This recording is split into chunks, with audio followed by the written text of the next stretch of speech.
তো guys finally Ryan Williams ইন্ডিয়ার জার্সিতে কালকে ডেবিউ করে নিল এবং ডেবিউয়ের ম্যাচে যেভাবে ডেবিউটা হয়েছে তোমরা তো অনেকেই দেখেছো, যারা দেখেছো শুরুর 4 মিনিটের মধ্যে সে ডেবিউ টার্ন হয়ে প্রথম ইন্ডিয়ার কালারে গোল তুলে নিয়েছে এবং আমাদের ইন্ডিয়া টিমকে 1-0-তে লিড দিয়ে দিয়েছিল।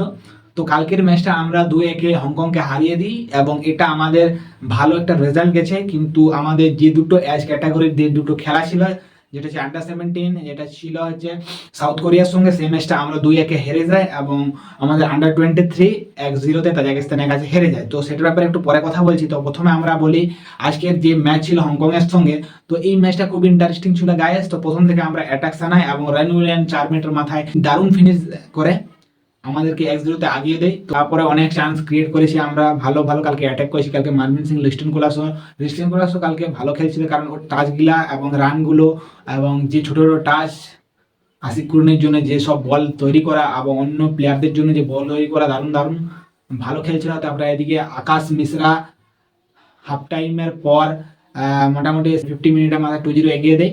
আবার আমরা হাফ টাইম শেষ করি 1-0-তে। তারপরে হাফ টাইম শুরু হওয়ার পরে আমরা 2-0 লিড নিয়ে নিই। তারপরে 65 মিনিটের মাথায় হংকং এর তরফ থেকে গোল শোধ করে 2-1 করে, কিন্তু তারপর হংকং আর কোনো গোল করতে পারে আর আমরাও কোনো গোল করতে পারিনি। সুযোগ পেয়েছিল আশিক কুরনিয়ান, কিন্তু গোল করতে পারেনি। ওদের ডিফেন্ডার ভালো ব্লক করেছিল 2-3টা, তার কারণে। তো কালকে ম্যাচটা যে কোচিত হয়েছিল, যা ফ্যান ফলোয়িংস, যেখানে ফ্যান প্রায় 20,000-এর বেশি ফ্যান চলে আসছিল। আমাদের ইন্ডিয়া টিম এরকমই এএফসি কোয়ালিফায়ার খেলেও যদি এরকম ফ্যান বেস হয়, আমাদের ইন্ডিয়া টিম যদি ওয়ার্ল্ড কাপের জন্য কোয়ালিফাই করে আর ওয়ার্ল্ড কাপে খেলে, তখন কি কি হারে ফ্যান বেস হবে। আমাদের ইন্ডিয়াতে তো হবেই, এবং বিদেশে যখন খেলা হবে, যেখানে হবে সেখানে ইন্ডিয়ার দর্শকেরা ইন্ডিয়ান ফ্ল্যাগ নিয়ে সেখানে ইন্ডিয়া ইন্ডিয়া চিল্লাবে, যা অ্যাটমসফিয়ার তৈরি হবে সেটা এখন ভেবে করেই মনে হচ্ছে যে কি হতে পারে। তো দেখা যাক কবে আমাদের ইন্ডিয়ার টিম ওয়ার্ল্ড কাপের জন্য কোয়ালিফাই করছে। অনেক অনেক অনেক কিছু করতে হবে, অনেক স্ট্রং, অনেকভাবে খাটতে হবে। তো এখন দেখার যে কি হচ্ছে। তো এই গেল আজকে হ্যাপি মুভমেন্ট। তো আজকের ম্যাচটা কেমন লাগলো তোমাদের কমেন্টে জানাবে। আমাদের আন্ডার 17 টিম সাউথ কোরিয়ার সঙ্গে হেরে গেছে। তো এখানে সাউথ কোরিয়া আমাদের থেকে অনেকটা স্ট্রং টিম ছিল। সাউথ কোরিয়া অনেকেই ভালো আমাদের থেকে। তো সাউথ কোরিয়াকে আমরা 2-1 আটকে দিই, বর্তমান আমরা তাদেরকে 2-1 স্কোর লাইনে আটকে দিই। তো বিশাল একটা ভালো স্কোর আমার মতে, কারণ সাউথ কোরিয়া আমাদের এশিয়ার বেস্ট অফ দ্য টিম, সেটা এজ ক্যাটাগরির হোক বা না হোক, সে ভালো টিম।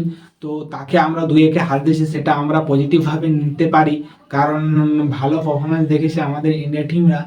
তো দেখা যাক নেক্সট ম্যাচগুলো, মানে এএফসি এশিয়ান কাপে কি করতে পারছে আমাদের আন্ডার 17 ছেড়ে, এখন সেদিকেই দেখা। তো তারপরে কথা বলে নিই আন্ডার 23। তো আন্ডার 23 তাজিকিস্তানের সঙ্গে যে 1-0-তে হেরে গেছিলো, সেটা কেউ ভাবতে পারেনি, কারণ আমাদের যে যে মানে অ্যাটাকিং লাইন আপ, তো তারা একটাও গোল করতে পারেনি, সেটা এখন ভাবার বিষয়। কিন্তু আমরা চেষ্টা অনেক করেছিলাম গাইজ, লাস্ট মোমেন্ট অবধি প্রায় 2 থেকে 3টা গোল তো হওয়ারই কথা ছিল, কিন্তু ব্যাড লাক থাকার পরে আমরা গোল করতে পারিনি। কাজাকিস্তানও লাস্টের দিকে 2-3টা চান্স পেয়েছিল গোল করার জন্য, কিন্তু আমাদের যে গোলকিপার, তামিলনাড়ু গোলকিপার, আমরা ঠিক মনে পড়ছে না, দারুণ 2-3টা সেভ করেছিল এবং ওয়ার্ল্ড ক্লাস সেভ ওগুলো বলতে পারো। কিন্তু আমাদের যে গোলটা হয়েছিল 9 মিনিটের মাথা, সেটা একটা আমাদের ব্যাড লাক ছিল, কারণ ডিফ্লেকশন হয়েছিল পরমবীর থেকে, এবং পরমবীর থেকে ডিফ্লেকশন হওয়ার কারণে গোলকিপার অ্যাডজাস্ট করতে পারেনি এবং গোল জালে জড়িয়ে যায় এবং 1-0-তে আমরা পিছিয়ে যায়। কিন্তু 90 মিনিটের মাথায় অনেক চেষ্টা করে আমরা আর গোল করতে পারিনি এবং স্কোর লাস্ট দাঁড়ায় 1-0